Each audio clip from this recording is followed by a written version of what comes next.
for this week number 6, coming up in an hour. So you're definitely going to want to stay tuned for that because we've got a lot of bills to go over there. One of those bills is what we were talking about yesterday afternoon on the show, on Dave Ellswick's show, which was a bill by Julie Mayberry to attempt to fund our roads without raising our taxes. That's a novel idea, right? Anyway, it was a really good debate, but one of the things, or discussion, one of the things I kept kind of coming back to is there really hasn't been a discussion on a public one on cutting spending or showing the people that there simply is no other way. There simply is no other way to fund our roads than to ask the people for more money. Or we're going to ask the people for more money, but we're also going to reform the way we spend money on roads. I mean, there's not even a conversation on that. I floated the idea, what if you just cut 1%? What if you told state agencies? How much money would that be? I don't know. I need to find out. But I don't know because there's no legislator that's brought this up that I know of, or nobody in leadership. Let's just say leadership, because there's tons of good legislators down there who are, well, for example, State Representative Julie Mayberry and Clint Penzo and I believe Josh Miller and some others who were signed on to this bill that's not going to raise your taxes. It's a creative idea, creative solution. It's what you would expect from Republicans who are not supposed to raise taxes. There are legislators out there who want to do who want to do things in a more conservative way, and so they're down there, but they're not necessarily in the leadership positions to kind of set the agenda, if you know what I mean. Anyway, we'll talk more about that at 7:05. Also, in other news, have you heard about Senator Alan Clark's bill that has been terribly misrepresented by the media? Have you heard about this? Senator Alan Clark has a bill. It's called SB 349, and people said misreported what it was because of the name of a fund. Because there's one particular fund that sounds like it's a school lunch fund, and they misrepresent it, and they basically tell you that Alan Clark wants to starve children. It's pretty incredible. I saw Alan last week at the Capitol, and I told him I don't think you want to starve kids, Alan. Matter of fact, Republican Senator Mark Johnson is sharing a post. We have to pull this Facebook post up, Joe. Senator Mark Johnson says this: if you've contacted me about SB 349 and how it would take food from our babies' mouths, please take time to read this.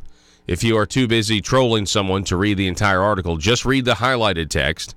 This is from the Democrat Gazette, not some nutcase website or sensationalist TV station.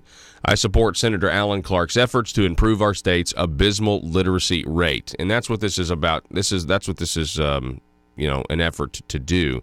So let's just read the the highlighted portions. The National School Lunch State Categorical Funding. So SB 349 by Senator Alan Clark proposes decreasing the amount of National School Lunch State Categorical Funding a poor school district receives if for 2 years its students in the 3rd through 10th grade perform worse on reading assessments than the year before it. Now, this is separate. This is a different program than the program that you would typically think of the funding your school cafeteria and stuff.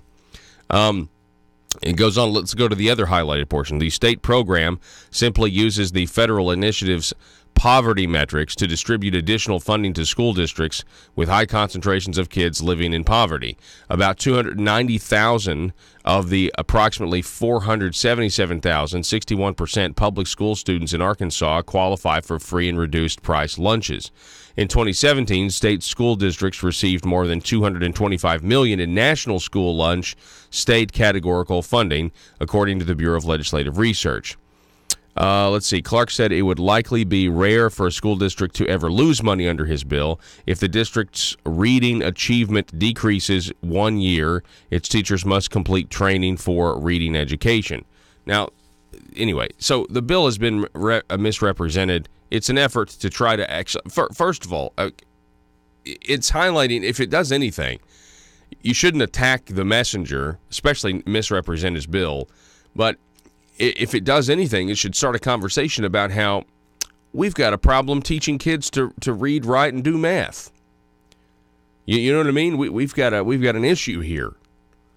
We've got such an issue that we have this public school system where kids go to school for 13 years, right? They go to school for 13 years, and the government still they want work training after that. Is that not crazy to you? The same government that has your kids for 13 years, okay, and quote teaches them, and I know there is good educational instruction that goes on, but then afterwards they want work training programs to teach them after. It's like, well, hang on, this is the same bureaucrats, this is the same people that think we can throw money at a problem. Well, now we need work training. Well, you've had them for 13 years. Well, we need them for 15, 16, 17. This is a system at this point that throwing more money isn't going to. So maybe taking money away, it's from a specific fund. Maybe that's a good thing. I just see one issue with this bill. It's not a now issue; it's a much later issue.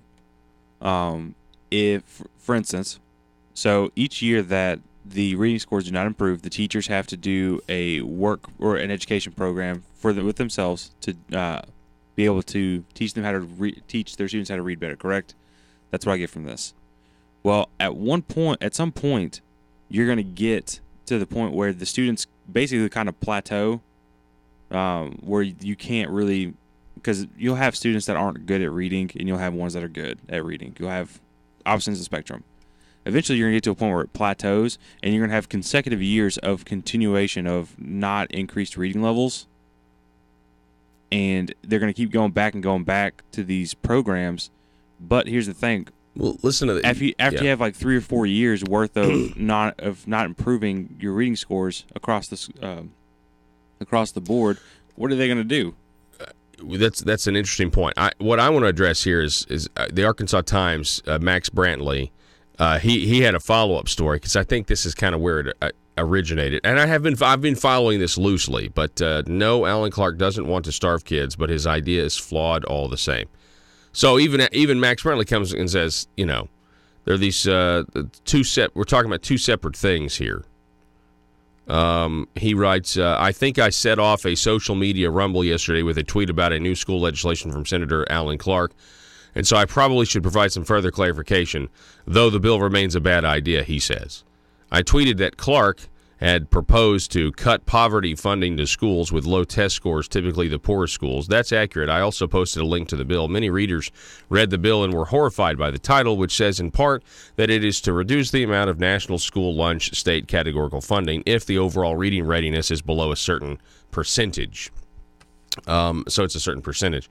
I knew what this meant. Many did not, Max Brantley wrote.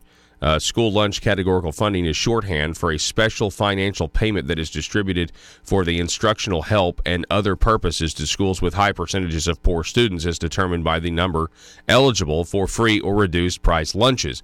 Thus, though it is national school lunch state categorical funding, it is not lunch money. So it's not something that's directly tied to putting food in kids' mouths. And it's a solid percentage, which addresses your concern, Joe. Yeah.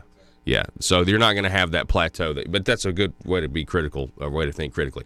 All right. So anyway, it's interesting to me. You want to starve kids. You want to try to do an actual, real reform, try to fix a problem, and you're told. I mean, it's everything, isn't it? It's literally any part. You try to tweak any part that the government's involved in, and people lose their minds. They really do. Yeah. But people do. They. Well, I mean, we're in the middle of week number 2 of Scope Week or whatever, where they're going to try to allow doctors to practice or nurse practitioners to practice to their full scope of training, and then you've got. And you try to tweak any of this, and it's like, no, we can't do that. Not going to do reforms. Not going to give people more choice. Not going to give people more freedom when it comes to their health care. Okay, all right. Well, what if we tried to mess a little bit with, getting kids to read better? What if we tried to get kids to read better by kind of reverse, making these incentives, better, and we can tie it to funding and everything else. You want to starve kids? Oh, okay, all right. I want to starve kids. I mean, it's every little thing. Anything you try to tweak. The people that once the government gets to a certain level, a certain size, they don't ever want to shrink. And there's a million issues in the world that you can go the talking points of why, and they'll come out and they just viciously resist any reform. I mean, it's just there is no. It's like some sort of mutant bacteria that's like antibiotic resistant. It just refuses to go away. There doesn't make, and that's the way that's what I'm seeing right now when it comes to this kind of stuff. All right, we do have a great show for you coming up at the bottom of the second hour. We're going to be talking with Dr. Will Riley.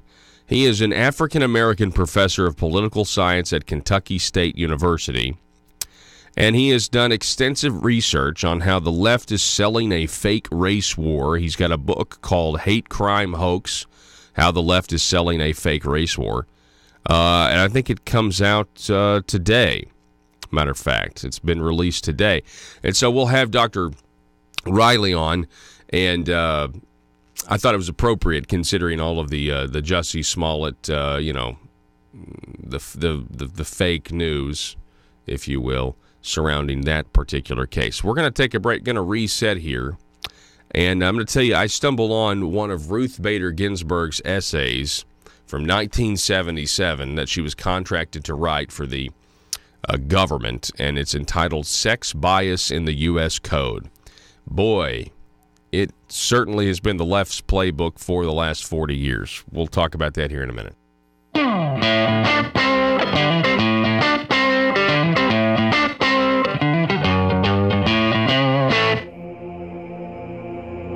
It's Conduit News Radio with Paul Harrell. We're in the middle of our coverage of the 92nd General Assembly, and welcome to the program. We have a member of that assembly, State Representative Dan Sullivan, on the phone. He is commuting to Little Rock right now. Dan, how are you, sir? I'm doing fine, Paul, and I have pulled over to the side of the road, so I'm not using my phone illegally. I'm off the side here in Bald Knob, and I don't have my gun open carry either. Oh, so I'm in good shape out here in Bald Knob. I see what you're saying. I think that's great. There's been some positive things happening when it comes to recognition out of the House, passing that resolution saying that we're a constitutional carry state. Yeah, and Paul, let me just share with people, especially in Northeast Arkansas, I know the NRA is having a big Friends of the NRA banquet coming up here in the next few days. I just recently let my NRA... Who's next to Zipline? Me, and I'm really excited about this. Sir, I'm sorry. The Zipline has a 350-pound weight limit, and frankly, I do not think it would be safe for you. Oh, that's okay. I self-identify as 180 pounds, so it's cool. Sir, that doesn't make any sense to me, and I'm afraid we can't let you ride the Zipline. You're too heavy. I'm sorry. I can't believe this. I thought we had evolved as a society. I thought this was America, but I guess this is just my plight. First slavery, and now fat-shaming. Sir, again, I'm really sorry. You listen to me. If you don't let me ride, not only will I sue this company for discrimination, I will sue you for damages because right now my feelings are so hurt and I feel embarrassed because I'm holding up the line. Wouldn't be the first time. Watch it, mister. Look, okay, I'm sorry. I just don't think it would be safe for you. You don't understand. I self-identify as skinny. So you have to let me ride the zip line. The Constitution says so. I get to define my own reality. Okay, fine. Whatever. Ride the zip line. Mike, let this man ride the zip line. Thank you. Now watch as my self-identity trumps your bigotry. See you on the other side, racist. Here I go!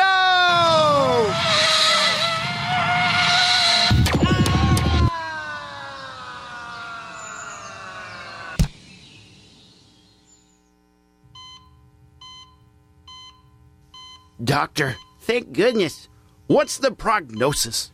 Sir, we've done everything we can, and you only have seconds to live. No, you cannot say that. I do not self-identify as a dead person.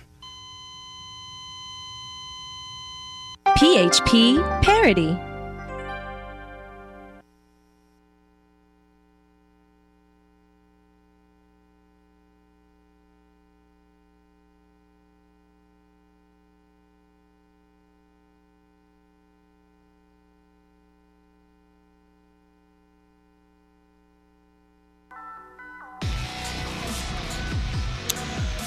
Eight 870-275-9799 if you would like to text or call. So, all right, I don't know where I heard this. I don't know if it was on another radio program. I honestly don't remember.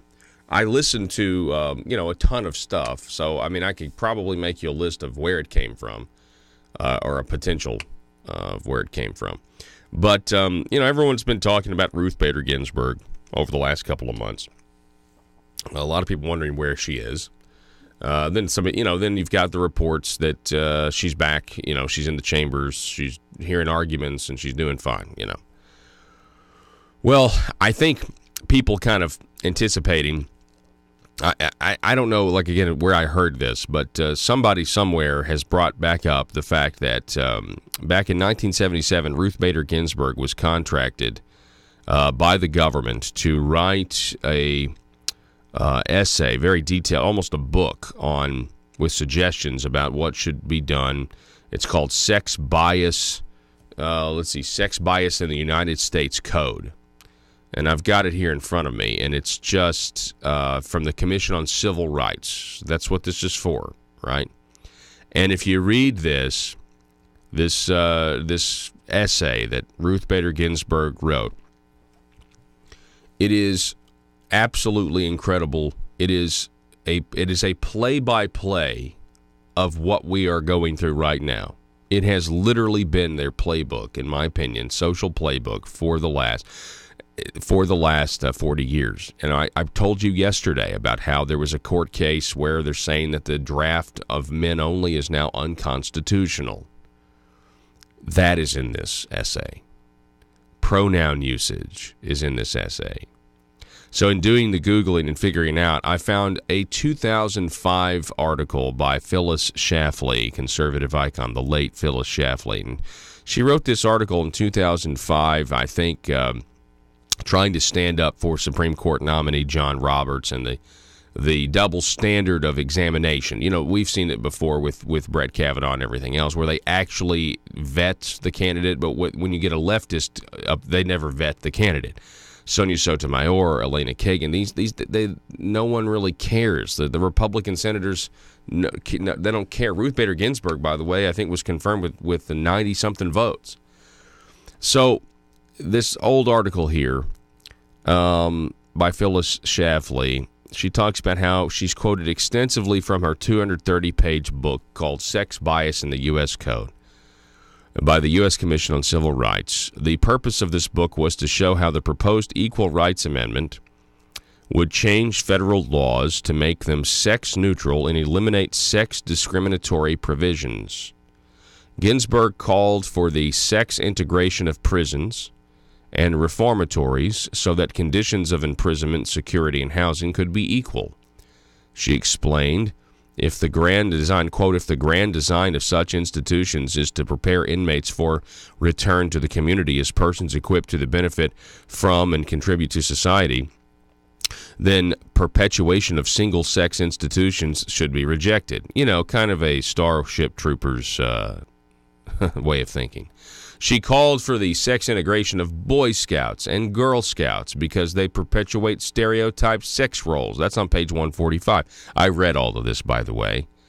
She insisted on sex integrating college fraternity and sorority chapters and replacing them with college social societies. That's happened in some cases. Let's see. She even cast constitutional doubt on the legality of Mother's Day and Father's Day as separate holidays. Ginsburg called for reducing the age of consent for sexual acts to people who are less than 12 years old, page 102. She asserted that laws against bigamists, persons cohabitating with more than one woman, and women cohabitating with a bigamist are unconstitutional. She objected to laws against prostitution because prostitution is a consensual act between adults. I'm sure Robert Kraft would have really wanted that policy goal to be enacted, before now. On the other hand, her view of the traditional family was a radical feminist one. She said the concept of a husband breadwinner and wife homemaker, quote, must be eliminated from the code if it is to reflect the equality principle. Page 206, she called for a comprehensive, quote, a comprehensive program of government-supported child care. Ginsburg wrote that the Mann Act, which punishes those who engage in interstate sex trafficking of women and girls, is offensive. Because of, if you actually go read that part, that's fascinating, because the idea that women, it's slanted to prosecute men, the idea that women are weaker and we should stop these strong men from taking them across state lines and, because, again, ignore the biological differences that are obviously there. Yes, we as a society have a code, we have laws, and those laws are slanted to protect women because men are stronger than them. Let me see here. Let's see. Ginsburg wrote to the Mann Act. Listen to this. She demanded that we firmly reject draft or combat exemption for women. Women must be subject to the draft if men are. The need for affirmative action and for transition measures is particularly strong in the uniformed services. Interesting. Ginsburg listed hundreds of sexist words back in 1977 that must be eliminated from all statutes. Among the words she found offensive were man, woman, man-made, mankind, husband, wife, mother, father, sister, brother, son, daughter, serviceman, longshoreman, postmaster, watchman, seaman, and the phrase to man, as in to man a vessel. That's on pages 15 and 16 of this gem. She even wanted he, she, him, her, his, and hers to be dropped down the memory hole. They must be replaced by he/she, her/him, hers/his, and federal statutes must use the bad grammar of, quote, plural constructions to avoid third-person singular pronouns. Sound familiar, America? Not only did Ginsburg pass former President Bill Clinton's litmus test of being pro-abortion, she was also on the record as opposing what was then settled law that the Constitution does not compel taxpayers to pay for abortions. It's unbelievable. If you actually go and read the document, it's much worse. But this is an old article from 2005 by, again, the late Phyllis Schlafly. I got to take a break.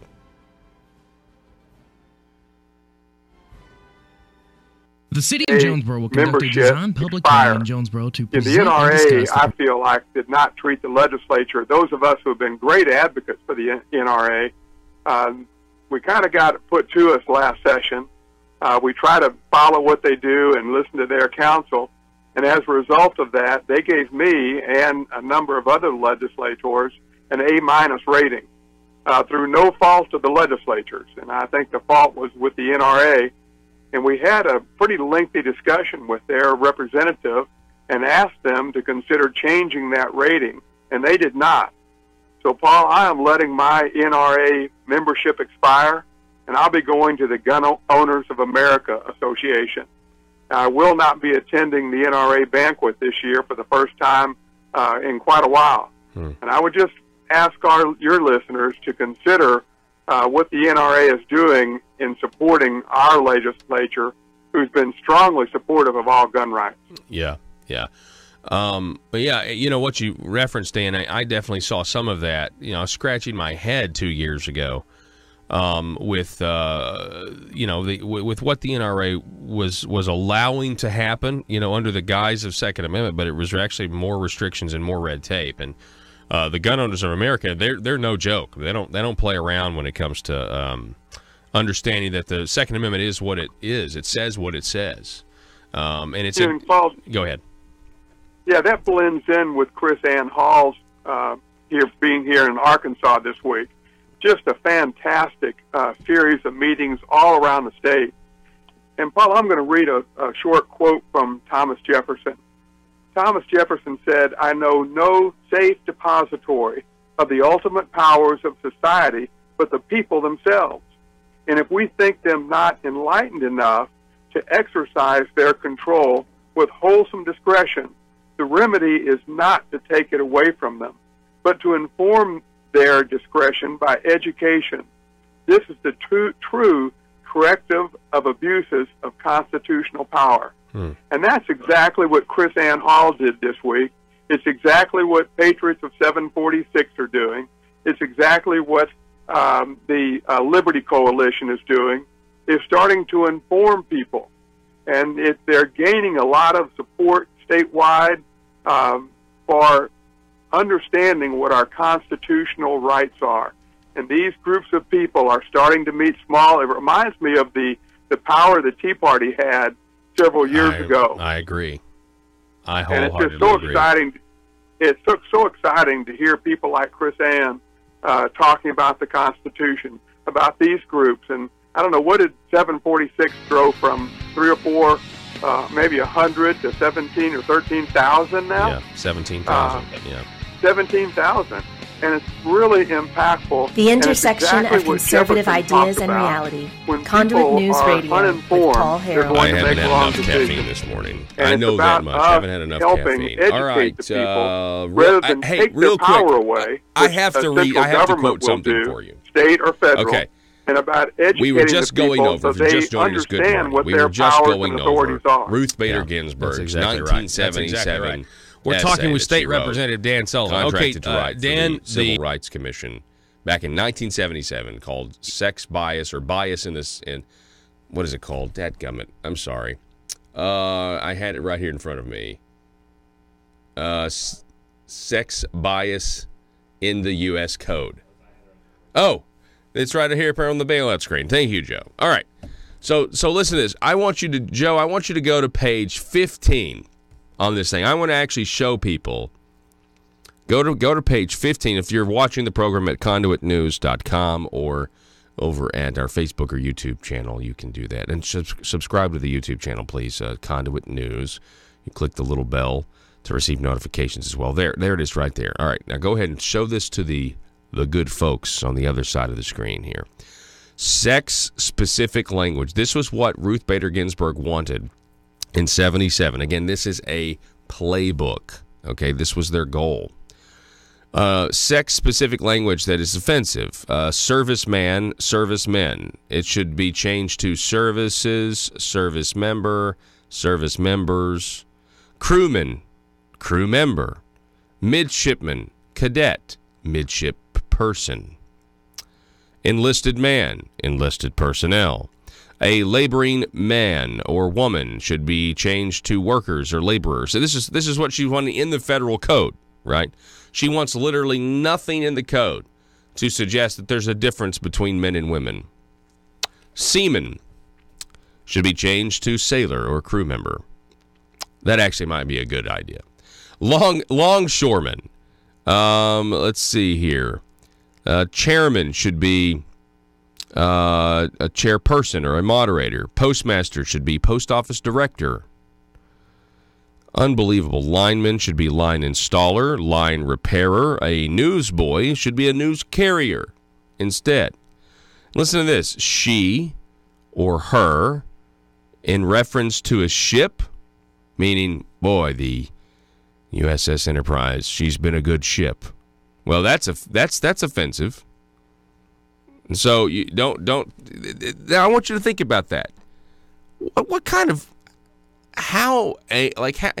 if this is, and these are the stuff that people obsess over now. Like if you go through life having this much trouble with the civilization and the standards, the social constructs that are very much natural, by the way. It's not something that we've constructed. This is our natural state of being in many cases. And you go through life just being so offended by all this. And again, but this was back in 77, where people read this and thought she was crazy, and people thought she'd never be on the Supreme Court. Oh, wait, she is on the Supreme Court. Or people read this and they they thought, well, this would never happen because there would never be enough political support for it.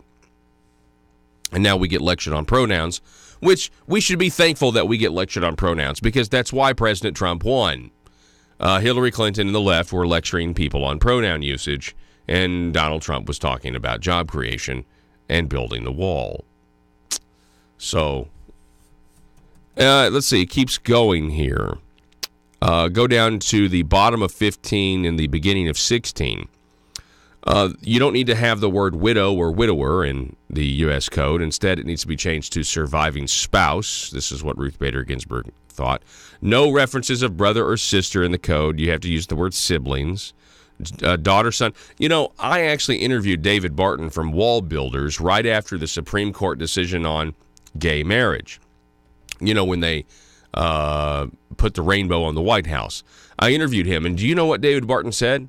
He said that this is what gay marriage being a, quote, constitutional right. It's not, marriage is not in the Constitution. It's clearly something that's the states are supposed to regulate if they want to regulate it at all.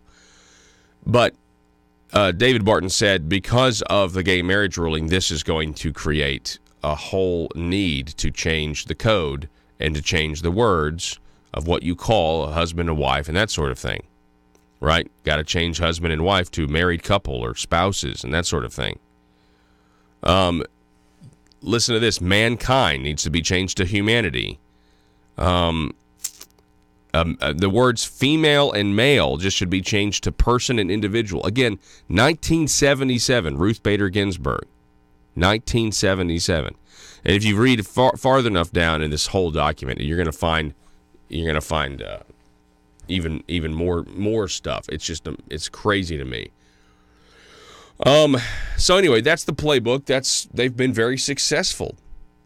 They've been very successful at assaulting our culture based on these types of things. And I really think it leads to, and I said this yesterday with the circuit court decision where they said that a male-only draft is unconstitutional. I mean, how do you like your equality now? I'm a father of a 19-month-old little girl, and there is no way she will be drafted into military service. It will not happen. Period. And I can think of a lot of other men that say the same thing. But we've bought into this whole feminism thing has affected our culture in so many ways. From women who are maybe a little upset that none of the women that I know or was raised with do this, but there are some, and like, I can't believe you opened the door for me. I'm a woman, I can do it myself. Okay, all right, here's your firearm, here's your sidearm, and pushing you to the front lines. Really? No, absolutely not. There's still men in this country, most men in this country believe that they're there to protect women in general. And yet we have this feminism creep that has happened, and I don't think anybody ever thought. Are there feminists out there right now that be like, whoa, I don't want to get drafted. I don't want that kind of equality. I bet there are people who used to consider themselves feminists, women who used to consider themselves feminists, that at this point are like, whoa, I didn't know it was going to mess with the whole pronoun and the whole gender thing.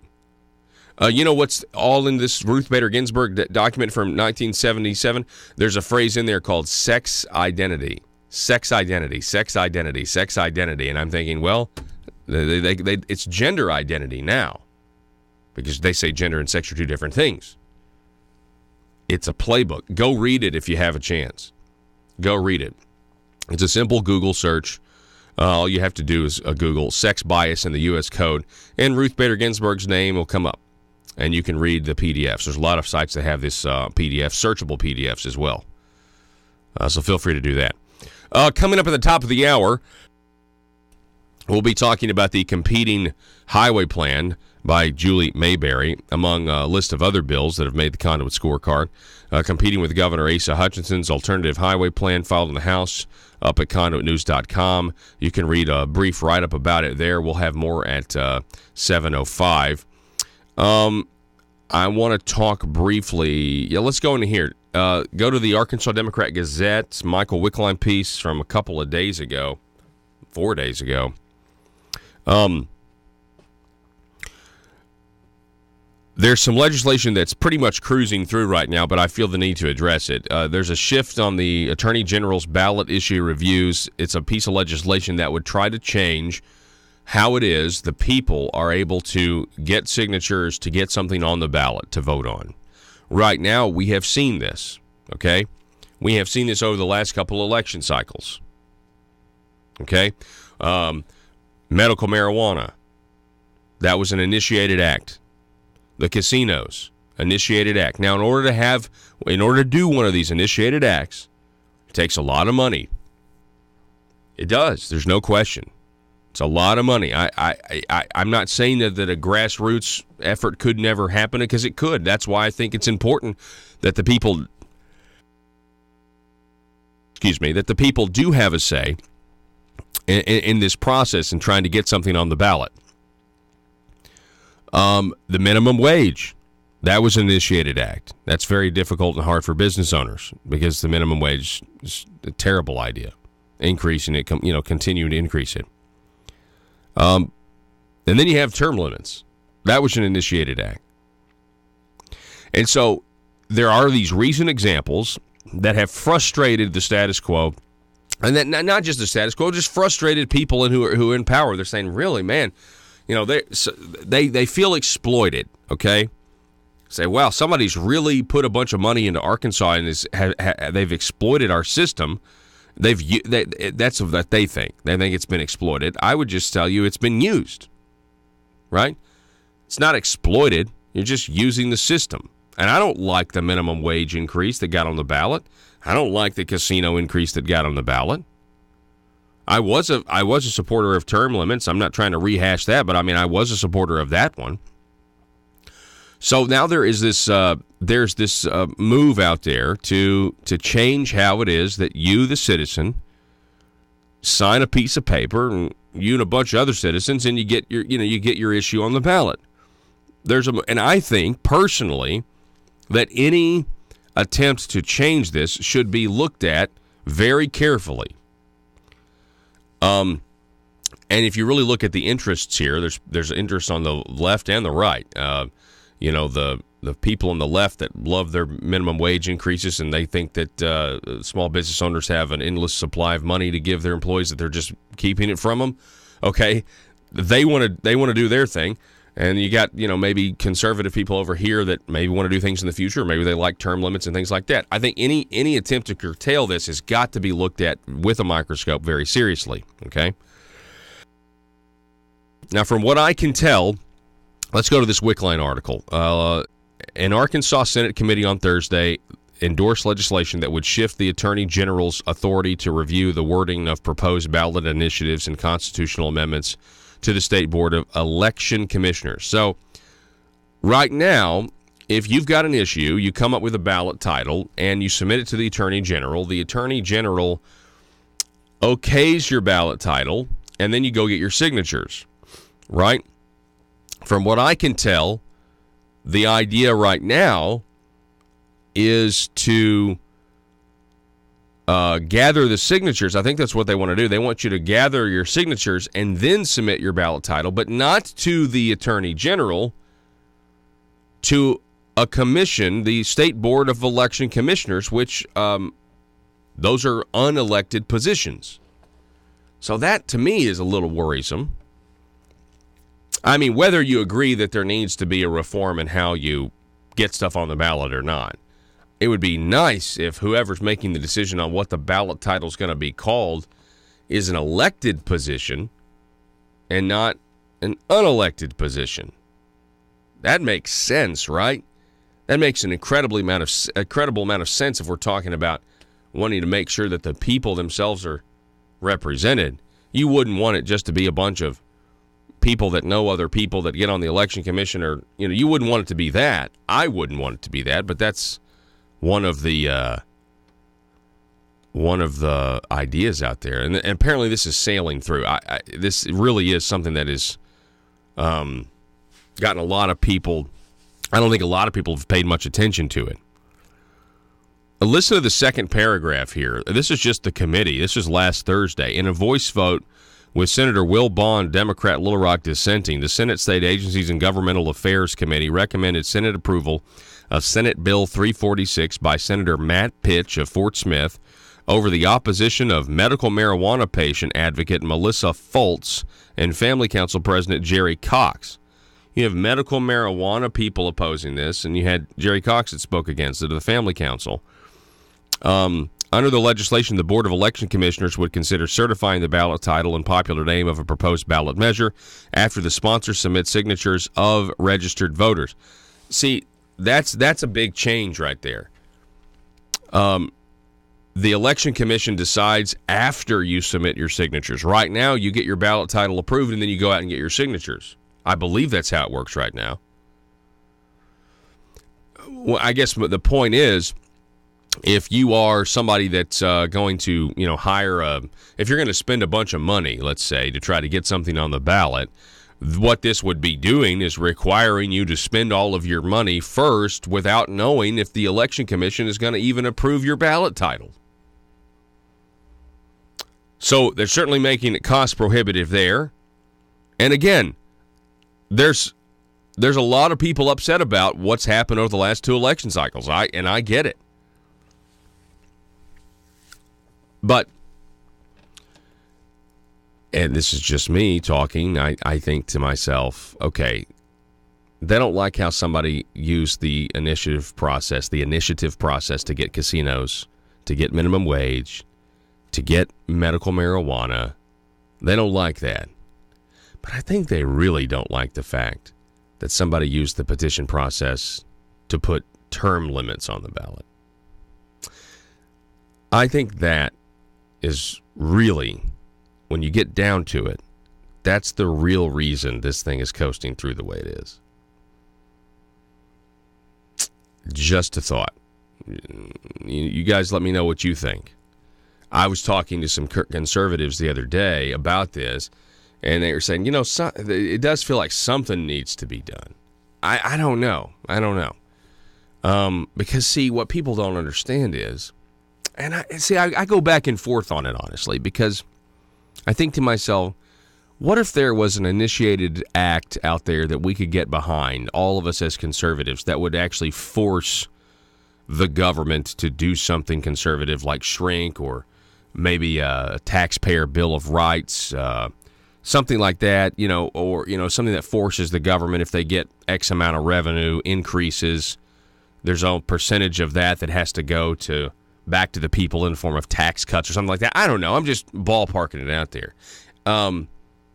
Wouldn't you want the ability and the freedom to continue to do that, without having to go through the Election Commission and without having to wait until you get your ballot title approved? Because, you see what I'm saying?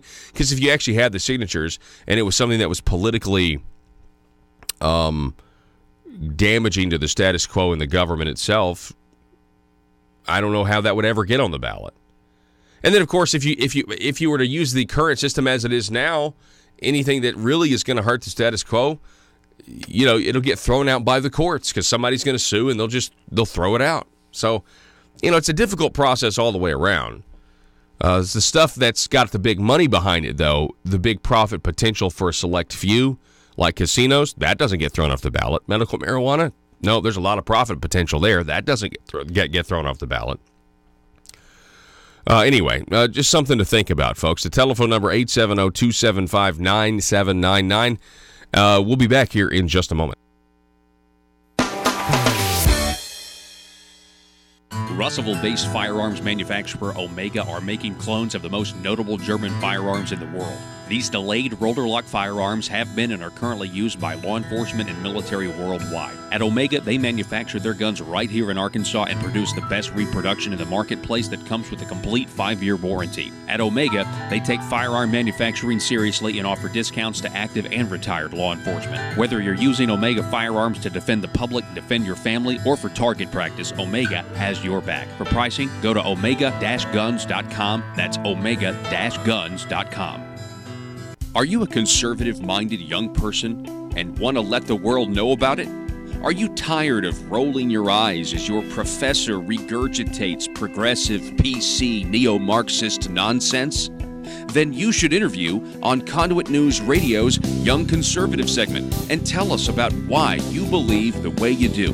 Tell us how you came to be a conservative and what are your views on government. Now, if you're worried that your neo-Marxist professor may also be a right-wing talk radio listening masochist, then names can be changed to protect the innocent.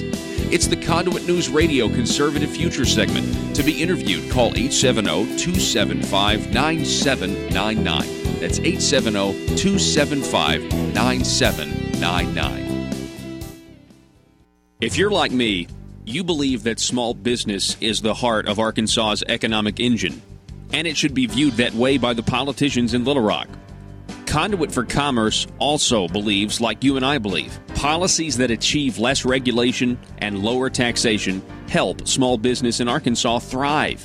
Other policies like small, constitutionally consistent government and reducing citizen dependency on government keeps it from growing and expanding its influence on our daily lives. Conduit for Commerce works every day to educate the general public and legislators on these important priorities in the name of Arkansas small business. By the way, contributions to Conduit for Commerce are tax deductible. Log on now to conduitforcommerce.org and click on Contact Us on the right side of the page. That's conduitforcommerce.org. Go there now and learn the facts on protecting small business in Arkansas.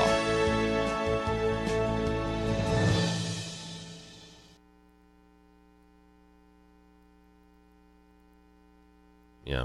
17,000. And it's really impactful, and it's exactly what Jefferson talked about. When people are uninformed, they're going to make wrong decisions. Mm-hmm. And it's about us helping educate the people rather than take their power away, which a central government will do, state or federal, and about educating the people so they understand what their powers and authorities are. Yeah. That's exactly right. That's exactly right.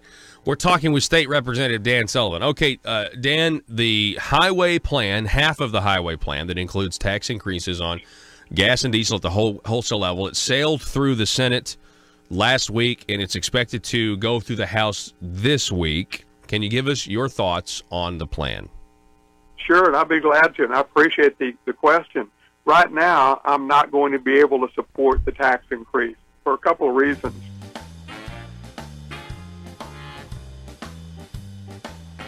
Exposing the truth and everything the Marble Palace establishment keep trying to cover up. It's Conduit News Radio with Paul Harrell. You know, backing up, I'm sorry, but I've got to read this comment here from one of our listeners in the context of a segment that we were doing earlier. Hang on one second. Here we go. Robert on Facebook, he writes, we were going over Ruth Bader Ginsburg's writing in 1977 and how absurd it was. It was sex bias in the U.S. Code. It was all these, get rid of the Boy Scouts, just call them the Scouts. Get rid of man and woman and just call it person or individual. Like all this stuff, mother, father, get rid of all that stuff. Anything that denotes gender. It's just crazy talk. Robert on Facebook writes, the absurdity of RBG's writing in 1977 equates to the Green New Deal. Now think about that for a second. That's a great comment, Robert. You're exactly right. Nobody took what Ruth Bader Ginsburg wrote in 1977 seriously, but it is very much a political reality today, right?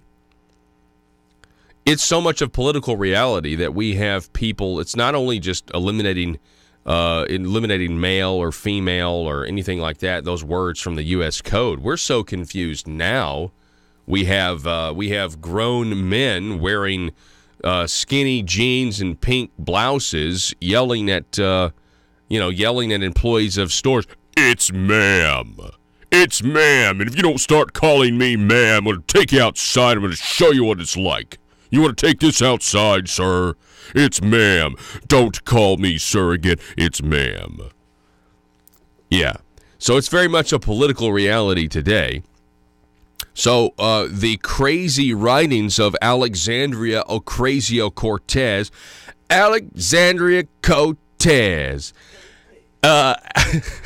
Alexandria Cortez. The crazy writings of Alexandria Cortez, we don't need to dismiss them because they really do believe the world's going to end in 12 years. She's now talking that we need to have we don't need to procreate, we don't need to have babies because we're going to be having them. We're going to be born. They're going to be birthed into a world of climate change. It's going to be very, very difficult and hard on them. And that's why it's going to be hard on them. It's going to be hard because because the solution to climate change is socialism. The solution to climate change is communism. And to rip up all of the industries that actually make our lives better as we've subdued the earth. We've done a pretty good job so far at subduing the earth and taking advantage of it for our own comfort. There's a lot of common grace out there, like air conditioning. It's pretty nice, right? Makes living here in Arkansas manageable, doesn't it? Anyway, we need to take the musings of Alexandria Ocasio-Cortez seriously because she represents people that really believe this. They believe that cow flatulence is contributing to the destruction of the planet, and therefore we need to eat less meat. Now, that's never going to happen for me, okay? I'm never going to do that. I will poach the king's deer, until I can't draw breath.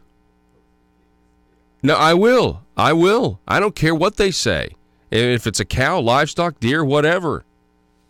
I'm going to be the guy in the woods cooking over a pecan fire, taking a big piece of brisket and, cooking it for 12, 13 hours.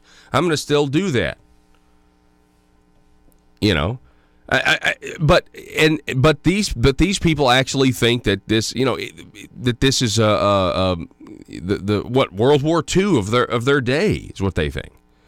So we need to make sure that we don't let what happened in 1977 over the last 40 years, where these pronoun lectures and stuff like this radical feminism, where it becomes a reality. You never know. 40 years from now, Alexandria Ocasio-Cortez, she could still be in politics and she could be saying these things, and there could be way more people that believe them. Yeah, I know. 40 years from now would be a lot longer than the 12 years she says that the earth has left. I understand there's a hypocrisy there, but hypocrisy and double standards are actually achievements for leftist politicians. It actually gets them promotion. The more double standards you have, the more hypocritical you are, the higher you go in office, if you're someone on the left, that is. We got one more hour coming your way next.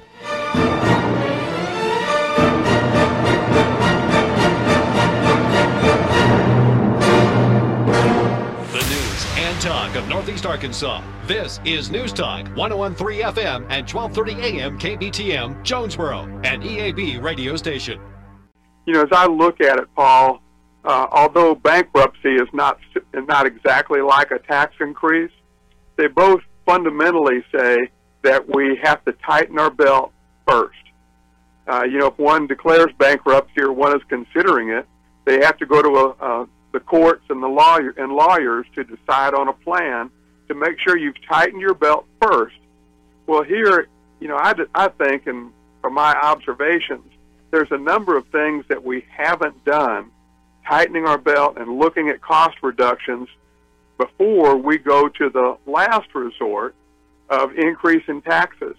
Unfortunately, for our government, it seems like that's the path of least resistance. We think we can message this correctly, and the taxpayer will say, yeah, there's nothing else we can do. But when you're down in Little Rock and you're engaged in these things, you understand there's all kinds of ways that we can tighten our belt. Paul, I don't want to go into too much detail, but we had a whole year we went through with the federal government on what was called the Paris Match, where we submit all of our Medicaid recipients to the feds, and they cross-match that with other people in other states. It turned out that we had what DHS said was a glitch. And when I dug into what a glitch meant, it turns out it was a lot more than just a glitch. It turns out we were paying $500 a month for about 10 to 12,000 people for about 9 to 12 months. Now, I don't know if your listeners have their phone handy or their calculator handy, but multiply 500 times 12 times 12. That's millions of dollars. And we had contractors that were supposed to be managing that for us. And those contractors, as far as I know, have not been held accountable for the loss of, even if you say, well, that wasn't all Arkansas money, it was some federal money, it was still the taxpayers' money. And I reach out, I think that calculates to above $60 million that the taxpayers paying. We look at other things that are coming down, and I know the governor and his staff have said that he's going to cut taxes and raise taxes and it's cost neutral. Well, that's probably true, and if you accept that as true, and I'll give him that, then we as legislators have to look at other taxes that are coming up. It's not just what's proposed here in this one. They're proposing a 911 tax on your cell phone. Yep. And truly our current 911 system is not what we need. We need to upgrade it. It's a safety issue. But the governor's tax plan that balances doesn't include that. Nor does it, at this time, I think, include the internet sales tax and other fees that we're looking at raising. And as a legislator, I can't just balance what the governor's tax plan is on highways as a standalone. I have to balance what all these fee increases, what all those taxes are at the end of the day. I know you've said a number of times that at the end of the session, are the taxpayers paying more or paying less? So it's not, you can't really make this highway tax plan just a standalone. You have to put them all together. Yeah. And again, I think it's kind of the path of least resistance is to increase that. Paul, I just found out the other day, and I don't know the details, and I'm very cautious about rolling this out, and I hope to come back on when I know the details. But, the taxpayer pays association dues for all state agencies. So now let that sink in just a minute. Mm-hmm. If you have a member of a state agency, DHS, or other state agencies, we are paying, and that would be for our colleges too, or universities, we are paying, taxpayers pay association dues to the tune of $6.7 million. Wow. Now let that soak in, and there may very well be some dues that we need and should pay. But most of your people in the private sector, they assume that cost if they join and pay for their association, their professional dues, they're paying that. But we at the state level are paying $6.7 million. And I think before I vote for a tax plan, I want to know just what it is we're paying. Yeah. And if we can cut that down to $2 million or $3 million, fine.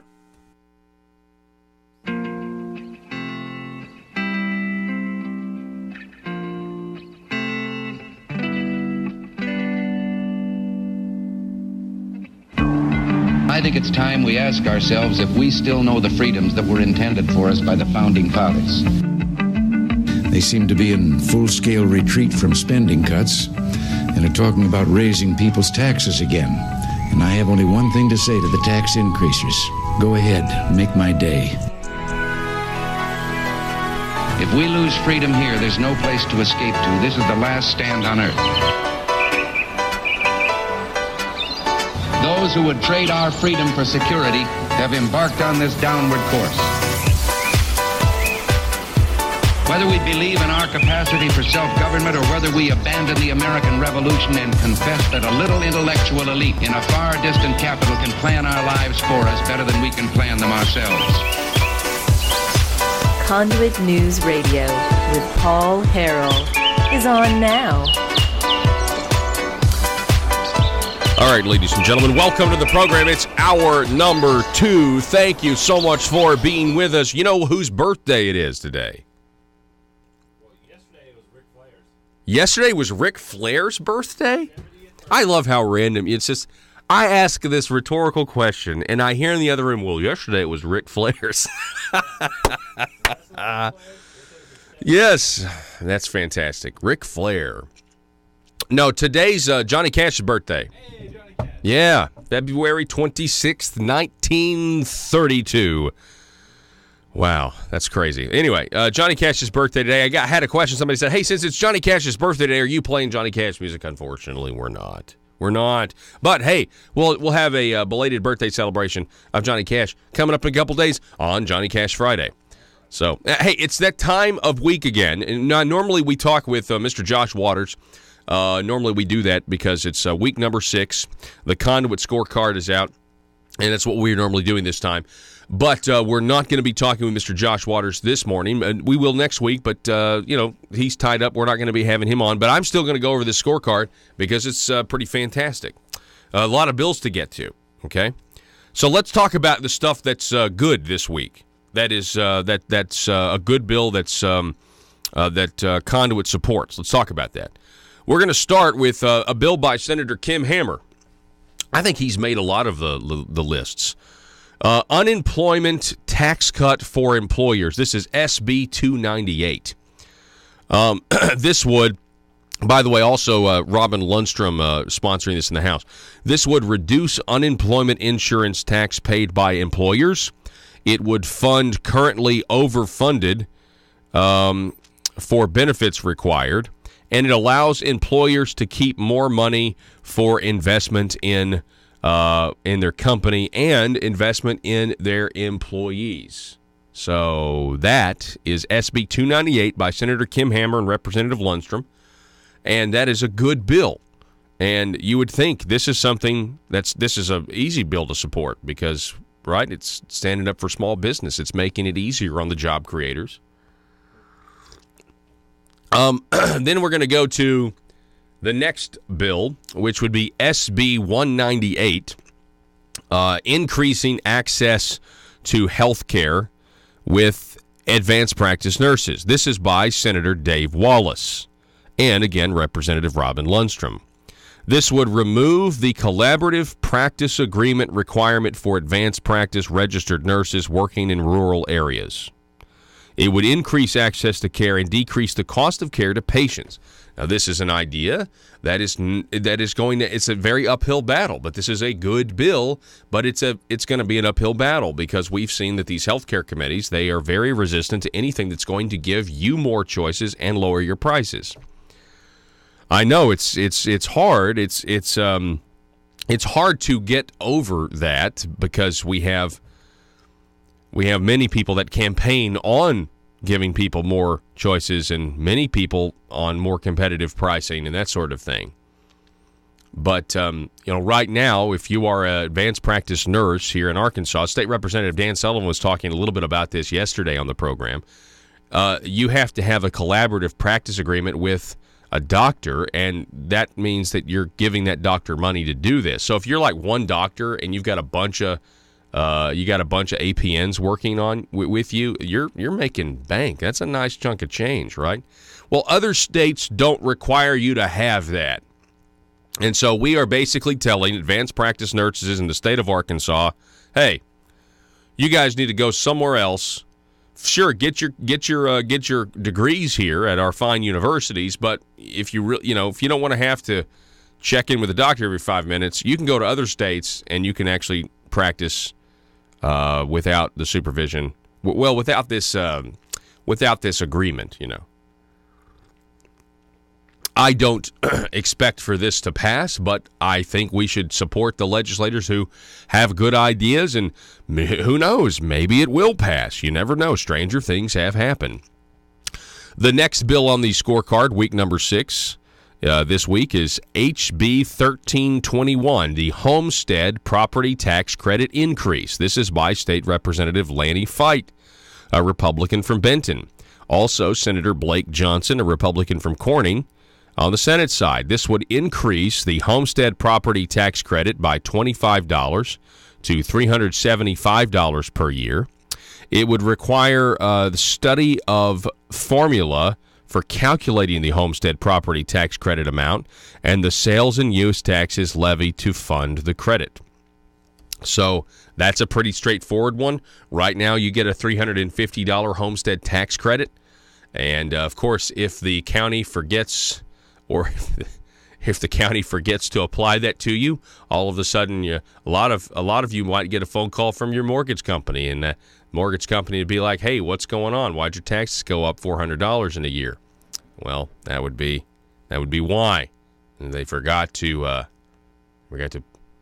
put the homestead tax credit on your home. But things can, that's the beauty. Things can get worked out, so that's good. Then we're going to move down to SB 385. Oh, you don't have that one? Oh, okay, right. I'm sorry. Never mind. That's not supposed to be on there.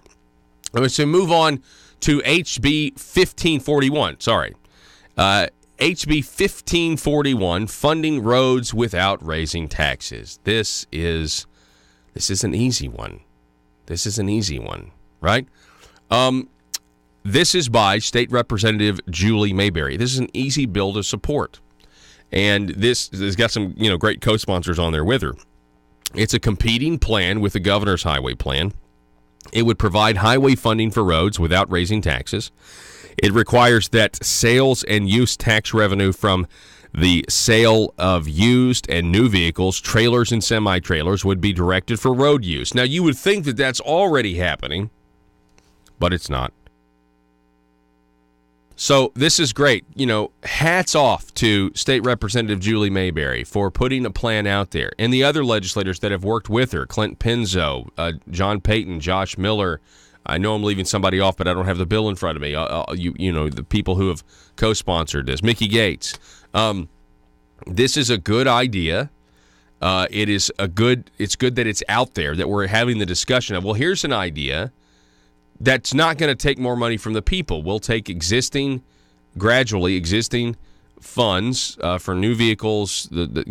Why are we not already using that money for roads? Is my question. All right, so those are the support bills.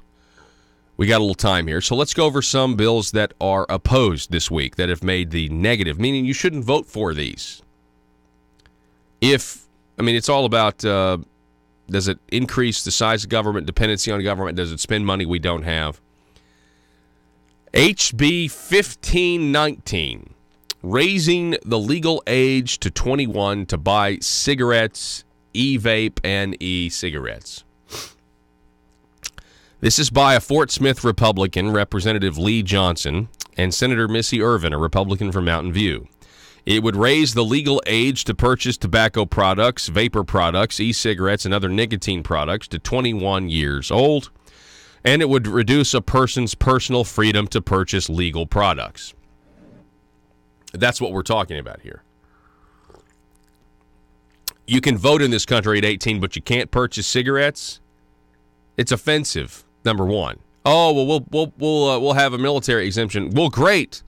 You shouldn't have the exemption at all, because the age to buy cigarettes shouldn't be 21 years. It just shouldn't. It's ridiculous. And I'll tell you something else. You guys are doing this because the schools are pushing it, because the schools don't like their kids vaping. They don't like they have access to technology and everything else, because they're smoking too much. I get it, Kids are going to smoke. Kids smoked when I was in high school, right? And lo and behold, there's still kids who are smoking in high school. They're figuring out new ways to do it, and it's annoying to you, right? You don't like it. Okay. Well, right now, they're not supposed to be able to buy that stuff until they're 18. From what I can tell, most high school age people, they don't turn 18 until they graduate, or the year of maybe their senior year. So they already don't have access. Oh, but they do have access. Oh, well, if we raise it to 21, they won't have access. Oh, but they will. This is a waste of time. This bill should not even be debated, because it's a complete waste of time. Kids in high school are still going to smoke, whether you set the age limit at 18 or you set the age limit at 21. Kids are still going to consume tobacco products. You got to understand what you're saying here. You are attempting to stamp out smoking. Everybody knows smoking's bad for you, but people still choose to do it. You're never going to win that battle unless you just make the product completely illegal, and then guess what? People will still get the product. You are attempting to undo the consumption of a product that people have been using for thousands of years. Well, and just in terms of smoking, something that grows, this is something that has just gone on for a very long time. Now, specifically, America has a very unique relationship with tobacco, dating back to the first successful settlements that came here. They were able to do it because they smuggled some tobacco seeds. So my point is I'm not sitting here telling you smoking's good, but it is part of the fabric. And we've already gone through the stage where we regulate it. We've already gone through the stage where the tobacco companies have to be honest about what their product can do, what it does with long-term use. Kids are still smoking it. Now there's a new way to do it because you've got these little electronic devices, and you want to raise it to 21. We've had that debate. That debate's over. This is a waste of time. I'm going to move on now, but this stuff like this is just pain point politics, like reverse, like, oh, you want kids to continue to smoke, and it's also just like a nanny state. It's just such a nanny state thing to do, right? People know smoking's bad. They choose to do it.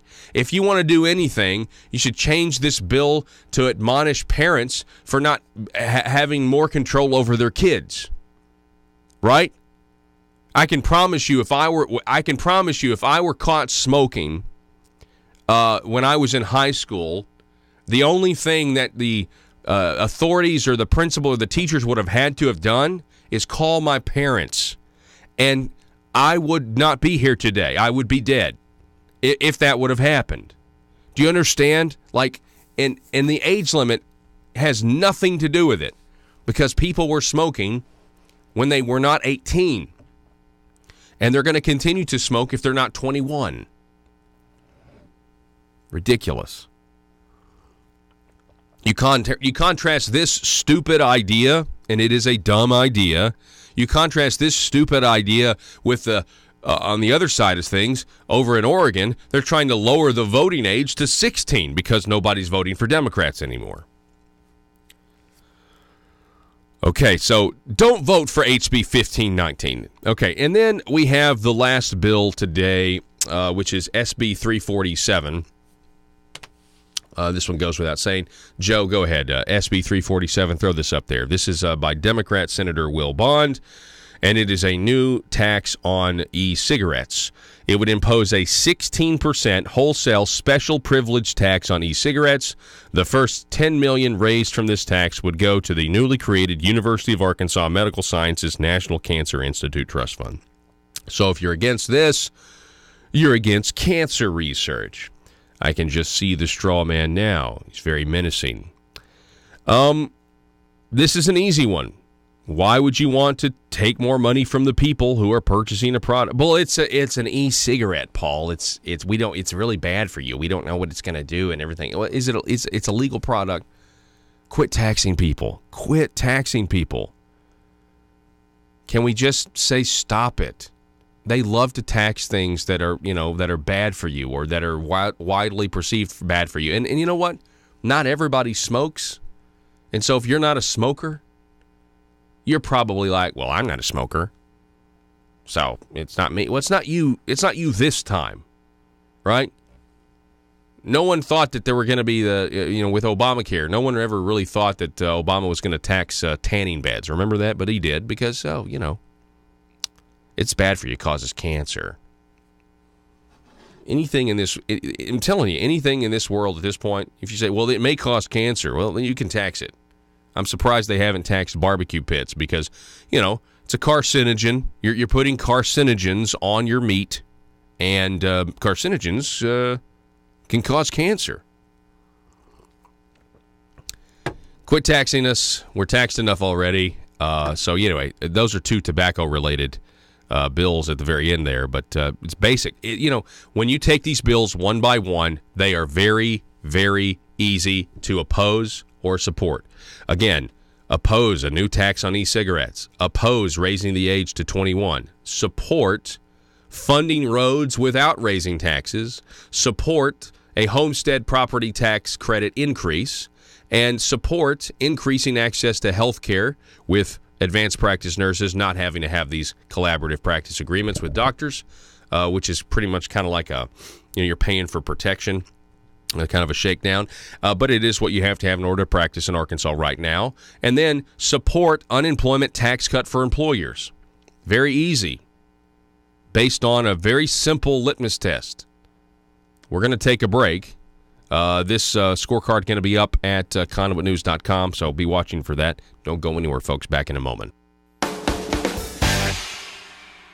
But we need to look at all of those things before we take that path of least resistance and increase the taxes on the taxpayer. We're talking with Dan Sullivan, state representative for District 53. He's pulled over on the side of the road en route to Little Rock. On the paying association dues. I mean, that's what the biggest lobby down there is. Government lobbying for government. It's these government associations and things like that.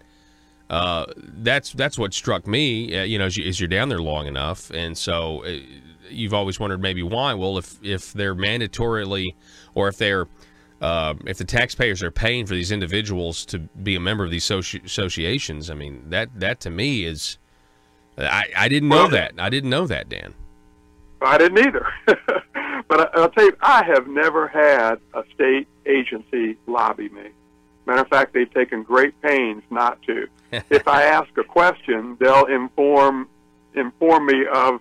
Answer my questions for me, and they'll help me to learn more. Of constituents with social media accounts, bloggers bloggers just looking to increase their page views, and a talk radio host who generally is just the worst. How are Little Rock's elite supposed to conduct business with such a lack of privacy?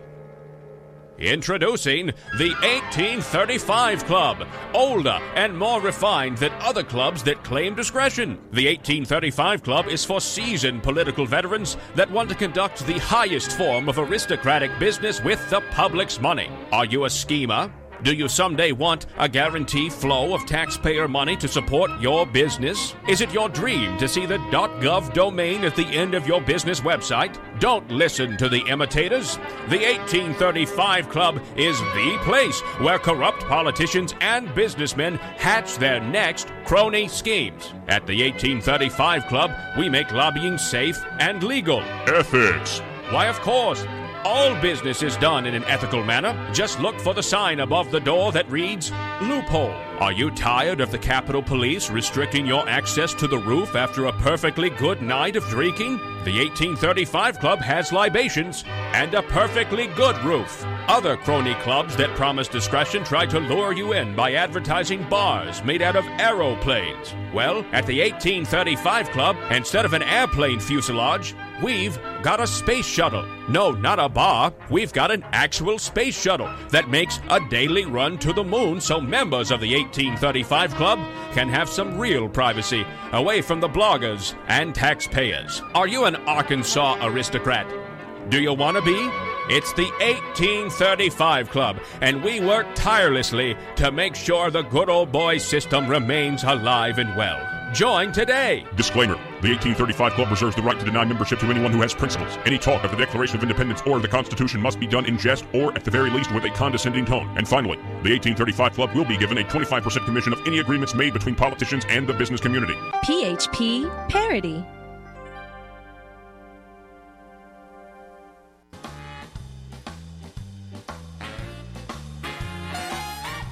Determined to drain the swamp in Little Rock, it's Conduit News Radio with Paul Harrell.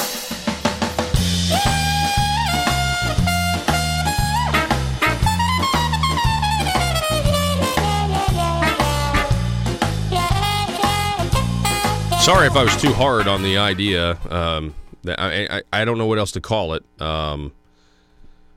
Raising the age to buy tobacco from 18 to 21. I don't know. I mean, I suppose you could say that the people that are going to be for this thing are trying to take on big tobacco. And, I mean, people have taken on big tobacco. Big tobacco won. Okay? People are still smoking. Right? It's just a thing. It's what's happening. And raising the age to 21, I just don't understand how anybody. You should just make the product illegal, would you? If it's that big of a deal, make it illegal. Now, people will still use the product. If you were to make cigarettes illegal, they'd still find a way to use it. That's the thing. It's not something government is any business controlling in the first place. Again, I mean, we've set the age to 18. Okay, 18. You got to be 18 to buy cigarettes. Okay, all right. Moving on. This is settled. This is something that is settled. And there are other states that are doing this. Governor Blackface has just signed this bill. In North Carolina, of all places. The tobacco state, I know they don't want to be called that, but Governor Blackface in North Carolina has signed the bill that now raises you got to be 21 to buy cigarettes. And I just don't understand why this is even a deal. Why is this such a big deal in Arkansas? I don't know what the problem is. Okay, no, I'll take that back. I'm sure there's a problem. I'm sure there is a temporary evil out there where kids are smoking, but kids always have smoked. That's just what happens. If you want to stop them from smoking and vaping, you need to tell their parents. And if their parents don't do anything about it, that's on them then. That's on them then. 870-275-9799. Come on, that makes an incredible amount of sense, doesn't it? I don't know where I'm wrong here with my logic. If I am, I'd love to be told, where you think I'm wrong here. Let's see here. I'm looking at our Facebook page. Let's see, look at the comments. See if we got anything good here. It's all good. Bob writing, taxes are a means of control. That's exactly right.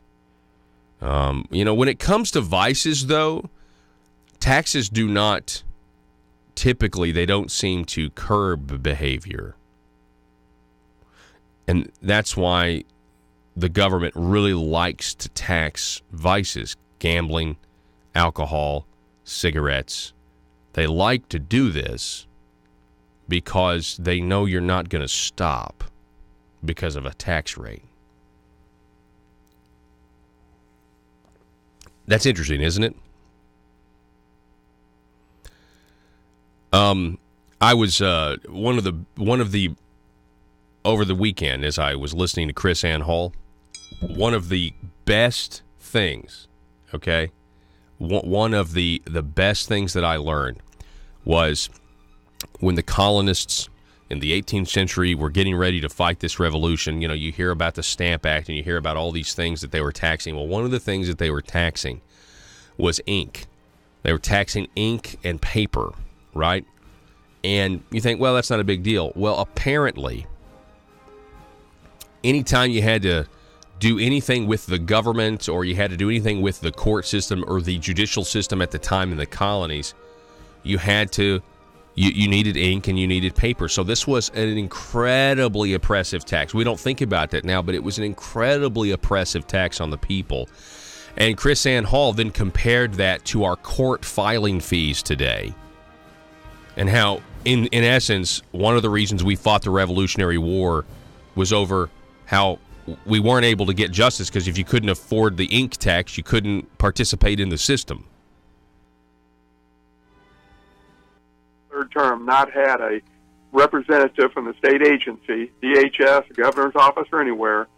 I've not had one come up and say, we really need your vote here, or really need your vote there. I think I really want to look into this, though.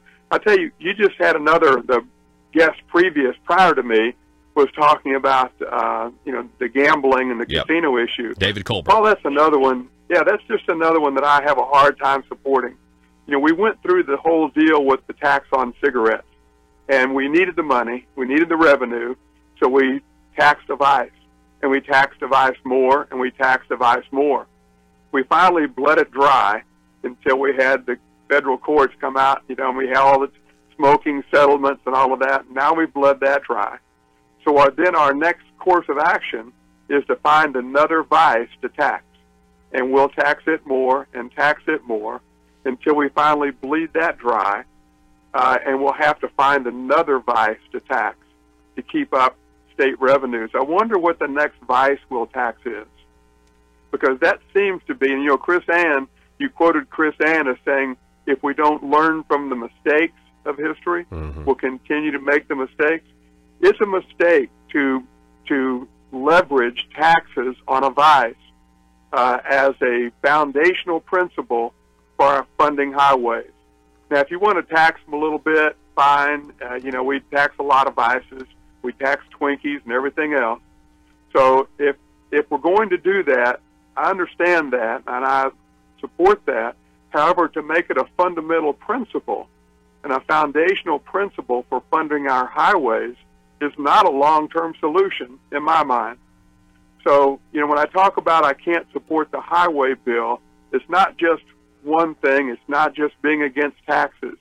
It's because I believe we're fundamentally building on a foundation that isn't sustainable. And I believe that we have not done all that we can to tighten our belt before we pass that tax on to the people. Maybe if we tightened our belt, I would support a 1 cent tax or a 3 cent tax. But I think there's more that we can do to lower that tax on the people, and that we need to do before we just take, again, the path of least resistance, is convince the people there's a huge need out there, our crisis. Yeah. And admittedly, there's a big problem. I'll certainly admit that. And the next vice, you're talking about the next vice, Dan, it's clearly marijuana.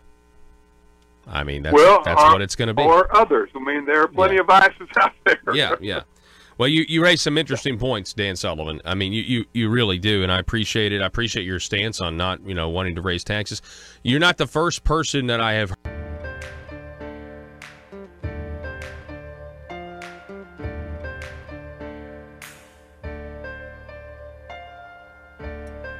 Bringing you your daily dose of truth. It's Conduit News Radio with Paul Harrell. All right, folks, welcome back to the show. Thanks so much for being with us on this day. Johnny Cash's birthday, as a matter of fact. The telephone number, 870-275-9799. If you would like to contribute to the conversation, you can text or you can call. Folks, we all know what happened the last couple of weeks. We know what happened with this Jussie Smollett case and how everything just seemed to unravel. And it's got a lot of people very frustrated, what were his motivations? Was it really that he wanted more than $65,000? I know that's the official line and everything.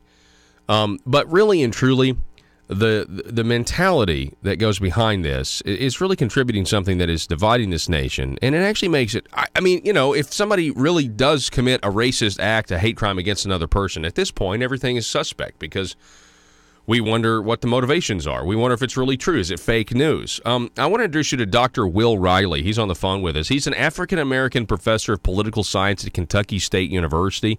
He's also done extensive research on how the left is selling a fake race war. And Dr. Riley's book is The Hate Crime Hoax, How the Left is Selling a Fake Race War. Dr. Riley, that book is out today, is it right? Yeah, the book releases today. Oh, that's fantastic. Yeah, thanks for having me on. Yes, sir. Thank you for being on. Really do appreciate it. So talk to us a little bit about, your motivation for writing this book, Hate Crime Hoax. Sure. Well, first of all, I started writing this book, if you look at how a publication process works, years before the Jussie Smollett story happened. And that's because this isn't a one-off outlier. If you look at the major, widely reported hate crime cases over the past 5 years or so, many, probably most of them, have actually been fakes. So, there's the Jussie Smollett story. Just a week before that, you had the alleged racial incident involving the Covington Catholic boys. I will note yesterday you had another one of these. Well-known LGBT rights activist house burned down. He blamed homophobes. It turned out he set the fire for insurance money, and that's breaking news as we're talking right now. But Yasmin Saweed, who claimed that a group of Trump supporters ripped off her favorite hijab on a train, they shoved her, apparently they threatened sexual assault. Eastern Michigan, the multiple graffiti incidents on these sort of beautiful collegiate buildings. Air Force Academy, where a general had to come speak out against racism. The young black girl who claimed that boorish white men literally peed on her. Kean College, Wisconsin Parkside, Duke Lacrosse, the UVA rape. All those were fakes. And a lot of these were revealed as fakes 2 or 3 years back. So I became interested in this phenomenon of fake hate crime. I mean, there are 409 incidents of fake hate crime in the data set for the book. There are more than 150 discussed in the book. And that's an astonishing rate of false report when you consider that there are less than 7,000 actual reported felony hate crimes per year, according to the FBI. And maybe 1 in 10 of those is widely reported enough to attract my attention to other researchers. So if you're talking about 700 incidents a year, and over a period of a couple of years, 500 are fake, the question becomes why. So I set out to figure out why that is, and I ended up writing the book. And I got publication for that with Regnery, which is obviously right-leaning, one of the top presses in the country, and so we're getting it out today. But the question was why this keeps happening. It really is incredible. We're talking with Dr. Will Riley. Again, his book out today, Hate Crime Hoax, How the Left is Selling a Fake Race War. Now, you mentioned the LGBT activists whose home burned down. You know, is it, I guess he burned his own home down? Is that what happened? Or is it a she? I can't remember. I read the story as well, but I can't remember if it's a he or she. Well, that's actually getting increasingly complex to figure out. I mean, I don't want to make jokes, but I mean, this is apparently a transgender activist. So this is an F2M transgender person, which means, if I have this correct, that they were female and they became male. Okay. So technically, this is a man. I mean, if you want to use this language, this is a man burning his home down. Okay, a man burning his home down. And the reason I wanted to make sure I brought this up, he burned his pets alive. 2 German Shepherds. There were 3 other animals. They were trapped in the house, and then he blamed it on homophobia, and he did it himself. So in your research, Dr. Riley, what are the motivations? Why stage a hate crime? Well, first of all, I didn't know he burned 2 German Shepherd dogs alive. I mean, it's interesting in terms of human motivation that irritates me more than a lot of atrocities against humans that I've heard about in my career as a political scientist. But and perhaps that's because I've never been violently attacked by a dog as versus a human. But at any rate, why do people do this? There are a lot of reasons. I think at the most basic level, most people, criminals in general, aren't misguided geniuses. They're bad people. I mean, the motivations for most serious crime are very basic: money, sex, and so on. And we find the same thing to be true very often with hate crimes. I mean, these are often motivated by insurance money.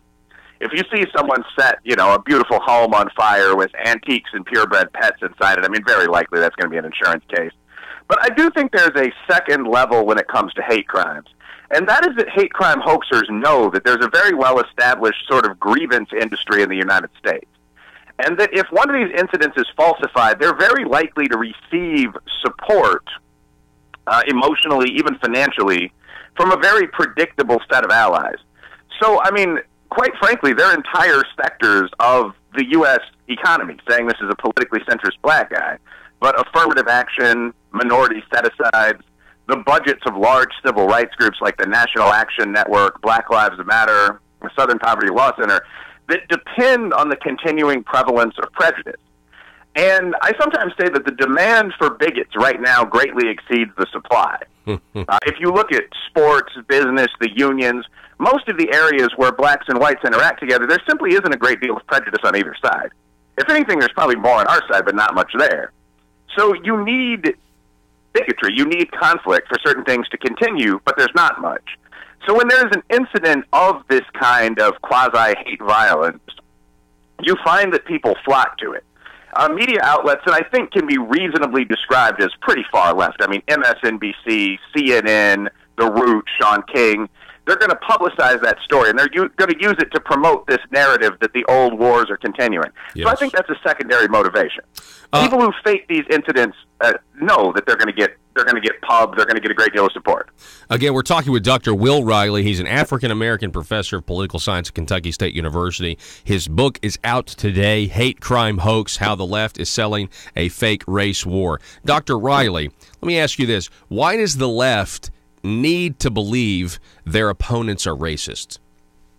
Well, I think this, to some extent, this gets back to, this isn't conspiratorial, it's just a fact, financial and political realities. The justification for affirmative action, the justification for the large activist groups' budgets, the justification for a whole bunch of things, the claim that we should let in very large numbers of illegal migrants, is that the USA is a racist society. So the left, both political sides in the USA, I like being an American. I think most Americans are good people.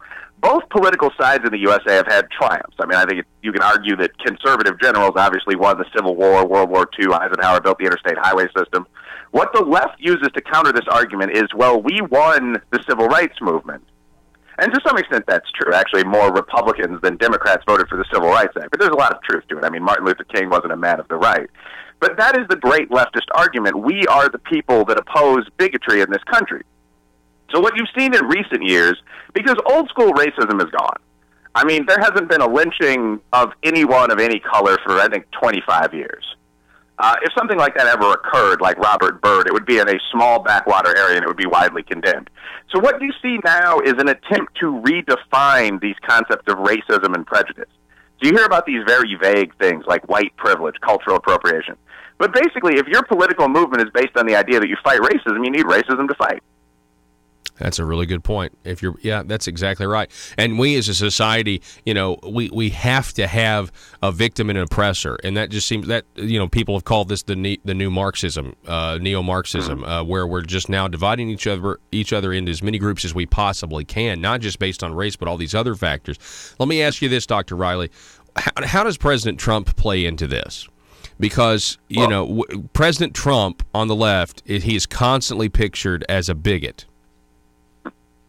Yeah, I mean, first of all, as a Chicagoan, Chicagoans and New Yorkers have a rivalry that's almost as old as dog and wolf. So, I mean, Donald Trump is very much the New York guy. I mean, you can picture him saying something like, "Out of my way, jackass." And I think it's very easy to make someone like that into a devil figure. I mean, Donald Trump is almost certainly not a biological racist. I mean, there was no accusation of that made, whether or not he speaks bluntly, until essentially he started running for office. I mean, prior to that, I'm a big fan of hip-hop music. Donald Trump was shouted out in rap songs. He appeared in some of the videos. I mean, in the song Country Grammar by Nelly, there's the line, "Bill Gates, Donald Trump, let me in now," referring to the idea that these are unprejudiced, very rich guys that are going to be welcoming him into sort of the 1%, the upper class. But I think that because of Trump's style, it's been very easy to take things he said out of context and again say, there's really only one argument on the left, which the real left, not union guys that happen to be Democrats, but the left. And that is, you are a racist, sexist, bigot, Nazi, homophobe.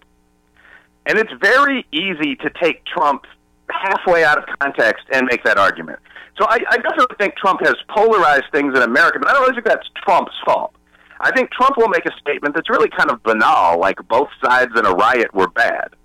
Referring to that horrible incident where you had literal foot soldiers for neo-Nazi groups and the Antifa fighting groups beating the crap out of each other. And that will be taken as Donald Trump defended Nazis because he didn't describe them as worse than Antifa soldiers. And I mean, to me, it's pretty reasonable to say both of these groups are fairly bad. You wouldn't want a neo-Nazi or a black bloc fighter as a next-door neighbor. I mean, those guys just never keep up the law. But Trump has been really spun as in a sentence, Trump is the devil figure of the left right now. There's no line that you can have a movement without a God, but not without a devil. Right now, the left coalition is kind of a coalition of the fringes. Because I'm center-right, I'm pretty mainstream politically. You could say that to some extent about the right, too. I mean, what does a genuine Christian preacher have in common with, a hedge fund CEO? But it's much worse on the left, where you have groups that are open enemies of one another, like feminists and transgender people. Gays and Muslims, union workers and illegal immigrants that are being unified. And what they're unified by is kind of a dislike of the current American leader class. So Trump, as a businessman from that class that does things like criticize immigration, has been a great unifier for the left. And I think the response to that has been a lot of unity on the right, interestingly enough. I mean, Trump's approval rating, what is it, 48% right now? But it's 91% among Republicans. So that means that if you're a core GOP voter, you like Trump, but if you're not, you probably don't. And I think that's really interesting. That's not what you saw with George W. Bush, for example, who was pretty popular broadly, or even Barack Obama. Yeah. Wow. Go ahead. One thing, very quickly, I would say here, one of the arguments the left makes, actually, is that Trump is responsible for a huge surge in hate crimes. And that doesn't really seem to be true. I mean, there are only about 7,000 hate crimes in a typical year. So last year there were 7,125 under Mr. Trump. And that's up a little bit, but I mean, in 2014 under Barack Obama, there were 6,518. So any increase in actual violence that we've seen is on the order of 400 cases in a country of 340 million people. And I would suspect that a lot of those cases are actually attacks on Trump supporters. If you just Google MAGA hat fight, you'll see quite a few examples of what I'm talking about. Mm-hmm. Yeah, that's exactly right. And matter of fact, there was an Antifa member on a college campus that was punching a Trump supporter the other day. It was removed from YouTube for a time for some reason because it was in this context of the media doesn't cover what they don't want to cover if it doesn't fit their agenda. And real quick, we're talking with Dr. Will Riley, his book, The Hate Crime Hoax, How the Left is Selling a Fake Race War. Real quick, Dr. Riley, if you can just address the media here. And in my opinion, most of the media, they have a blockade on the truth. I believe they are, in many cases, actively trying to deceive. I believe it is a conscious effort in some cases to deceive the masses, because if they figured out the truth, if they figured out something like we actually have a lot more in common as Americans than we do not in common, that would be bad for their business. Yeah, I think to some extent that's the final line. I think is the key point. I mean, most media exists as a vehicle for ad sales. And I mean, I'm not saying that from any superior position. I mean, my job before academia, and I enjoyed it just as much, was sales director for one of the large trading concerns in downtown Chicago. So I mean, you have to make money. But by the way, I think talk radio and social media are good routes around this. You can't just lie on 3 TV stations anymore. Yes. But yeah, the media obviously has a narrative, and everybody has a narrative. I mean, when I mentioned coming from a sales background or a sports background, one of my narratives, my personal narratives, is you're totally responsible for what happens in your life.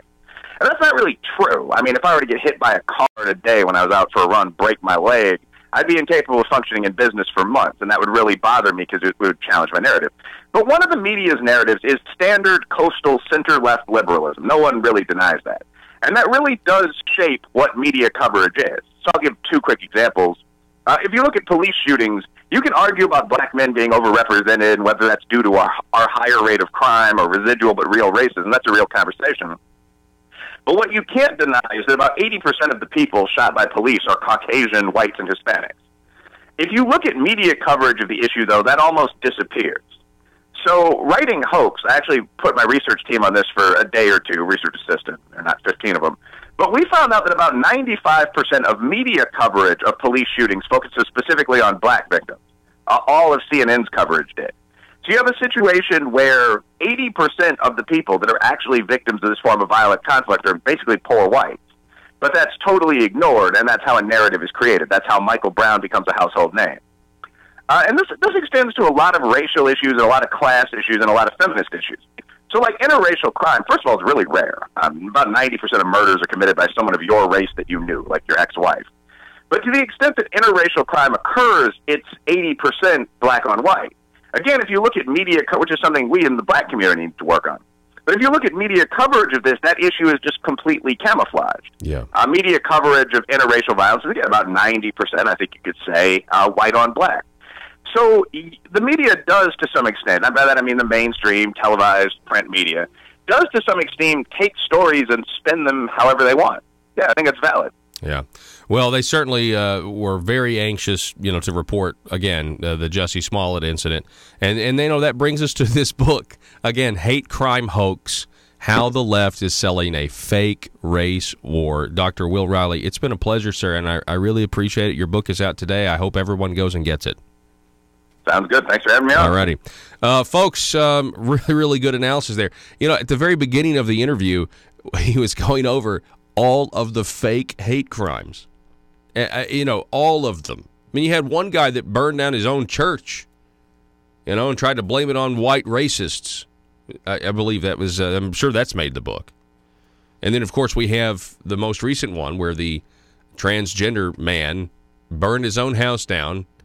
And it had to do with the fact that they had passed an anti-discrimination law. Go look this story up.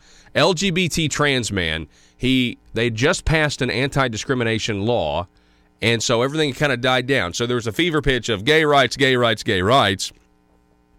They get their gay rights with the anti-discrimination ordinance that they wanted, and then things started to die down. And so to ramp the controversy back up, this trans man burned his house to the ground to blame it on homophobia and homophobes with 5 animals. He killed 5 animals. 2 of them were German Shepherds, and they were found at the door because they were obviously trying to get out of a burning house. This man now has been charged, but what is going on? Why the need for false flags? That's what these are. These are domestic false flags. We're going to take a break. Don't go anywhere.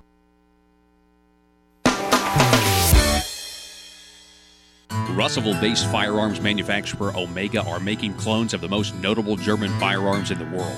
These delayed rotor-lock firearms have been and are currently used by law enforcement and military worldwide. At Omega, they manufacture their guns right here in Arkansas and produce the best reproduction in the marketplace that comes with a complete 5-year warranty. At Omega, they take firearm manufacturing seriously and offer discounts to active and retired law enforcement. Whether you're using Omega firearms to defend the public, defend your family, or for target practice, Omega has your back. For pricing, go to omega-guns.com. That's omega-guns.com.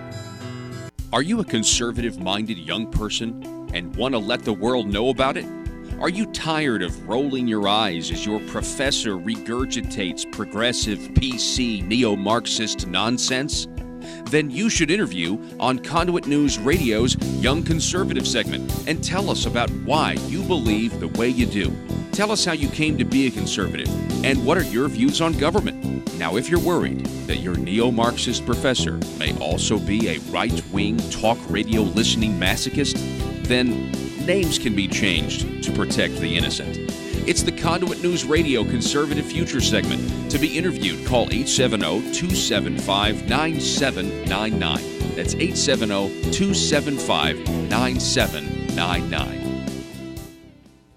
If you're like me, you believe that small business is the heart of Arkansas's economic engine, and it should be viewed that way by the politicians in Little Rock. Conduit for Commerce also believes, like you and I believe, policies that achieve less regulation and lower taxation help small business in Arkansas thrive. Other policies like small, constitutionally consistent government and reducing citizen dependency on government keeps it from growing and expanding its influence on our daily lives. Conduit for Commerce works every day to educate the general public and legislators on these important priorities in the name of Arkansas small business. By the way, contributions to Conduit for Commerce are tax deductible. Log on now to conduitforcommerce.org and click on Contact Us on the right side of the page. That's conduitforcommerce.org. Go there now and learn the facts on protecting small business in Arkansas. That is uncomfortable funding roads with casino revenue. Now, I mean, I know it makes great sense on paper, but after that interview with Mr. Colbert last hour, and you really understand the mental health aspects of gambling and the addictions that nobody ever talks about. I mean, he was a wealth of knowledge. You start thinking, hang on, wait a second. Yeah, we'll have better roads eventually because we're going to have the money, but at what cost? You know, what cost? What's the societal cost? You know, it's the same thing with tobacco. I mean, we put the tax up so high that people had to quit smoking. And when they quit, our revenues went down. Mm-hmm. So now we're going to tax, and then the lesson we learned from that is people got sick. And we had that cost also. And so now the lesson learned would be what? If we're going to tax the vice, we're going to tax it and create less of it, which means we have to increase the taxes on the vice to sustain the revenue levels, and eventually those revenue levels diminish or level out, and our costs don't. It just is not a foundational principle of taxing vices Conduit to News Radio create with Paul revenue. Harrell It's is not a building good a foundational liberty machine. principle. Yeah. Find out more at conduitnews.com. All right, so Dan, tell me about the Arkansas House of Representatives is set to ban abortions at 18 weeks. Is it pronounced this bill? This is really good. We have tell me about that. Yeah, many of your people may have seen it. That's been State on Representative public Robin television Lundstrom and other described her bill, House Bill documentaries 1439, in simple terms to colleagues on Monday. We're shaving it off. We're pulling abortion access back to 2 weeks. This is obviously, this thing is just, it's very easy. I mean, it passed the House. This is something that everybody wants. We want to end abortion. This is just another effort. This is a companion, if you will, to what happens if Roe versus Wade is taken away. These are just all these efforts. We want to be as pro-life as we can to protect those who are most vulnerable. So that's what the Arkansas House did yesterday, passing a bill that would take it down to 18 weeks. Arkansas is one of 19 states that has successfully enacted bans on abortion past 20 weeks, so this would go even further, and obviously this is something that has broad public support. For all you lefties out there, just so you know, this has broad public support. Contrast that to the United States Senate. Senate Democrats fail to protect infants born alive after abortions from infanticide. Breitbart.com, Dr. Susan Berry. Democrats failed to protect babies from infanticide when they are born alive following botched abortions. On Monday, the Born Alive Abortion Survivors Protection Act failed 53-44 with the requirement of a 60-vote supermajority for approval and only Democrats voting against it. Despite opposition and setbacks, despite some strange rhetoric about this bill over the course of the last week, I am hopeful in the long term. That's what Senator Ben Sasse said about his bill. He's the senator from Nebraska. Folks, this is insane. And look, can I say something about this? That we have the Democrat Party is becoming the party of human sacrifice. They really are. They're becoming the party of ritualistic human sacrifice, but they're going to call it abortion on demand or abortion for birth control or whatever. And it's turning my stomach. And I just want to say something here. I know this can come back and bite conservatives if the Senate were to ever switch back. I understand that. This 60-vote supermajority rule, if we're really talking about babies' lives are on the line, you want to talk about a national emergency? You want to talk about needing to do something to act to save the lives of children? This is a rule that they have, in my understanding. Now, I believe some things, there are some issues where they don't need. For example, you only need to get, you don't need that supermajority for the Supreme Court, right? You only need 51. The Senate could change their rules, and it would be perfectly reasonable and constitutional to do so. When it comes to the most vulnerable, I don't know why the Republican-controlled United States Senate would not do away with, as much as they could, assuming they can on an issue like this, would not do away with this 60-vote threshold that they have to meet. Because folks, I mean, how many more Republicans have to win elections across the country? They're winning state houses. They're winning Congress. They're winning the presidency. I know Congress just flipped to the Dems, but they made huge gains in the Senate. If you look at statewide elections, the state houses are mostly all Republican now. How many more elections do Republicans have to win in order to get what is the most low-hanging fruit on their platform, which is to protect the unborn? And if it's just as simple as removing that 60-vote threshold, they need to do it.